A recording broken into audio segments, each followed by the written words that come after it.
Hi guys, PD Tech here with a little video showing you what happens to the Bebop flight footage when you turn off the roll stabilisation. So if we go into the menus, when we go into it's the video tab that we need. I'll go through these menus in another little video in a bit more detail. But it's that bottom tab, there we go, the video tab. So if you scroll up the menu now, and you'll see roll stabilisation.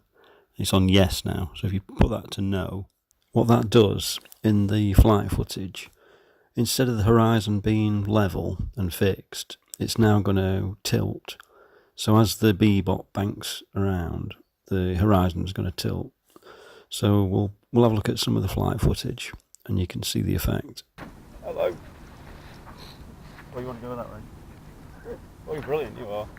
This is the property.